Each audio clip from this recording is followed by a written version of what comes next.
জঙ্গল থেকে বল খুঁজতে গিয়ে বোমা বিস্ফোরণের ঘটনা ঘটল।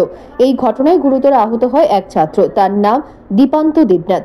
এই ঘটনায় সোমবার সকালে উদয়পুর মহকুমার গোকুলপুর এলাকায় তীব্র আতঙ্ক ছড়িয়েছে। এদিন সকালে গোকুলপুর এলাকায় শিশুরা ক্রিকেট খেলতে মাঠে গিয়েছিল।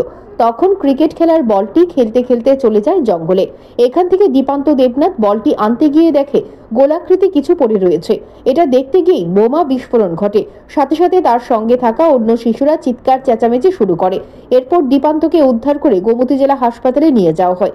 এদিকে খবর পেয়ে রাধাকিশোরপুর থানার পুলিশ ছুটে যায় ঘটনাস্থলে। বর্তমানে দীপান্ত গোমতী জেলা হাসপাতালে চিকিৎসাধীন।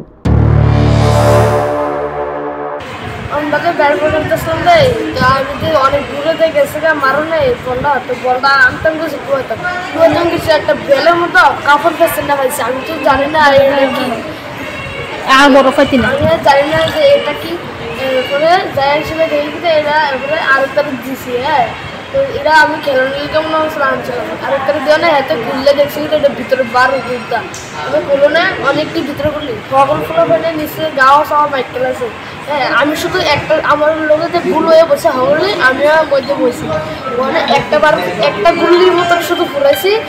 আর আমার গাও শুধু আগুনটা লাগছে, অন্য কেউ গাও লাগছে না, শুধু একটা গুলি। আর ভিতরে অনেক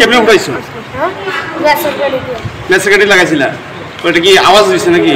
না, আওয়াজ হয়েছে।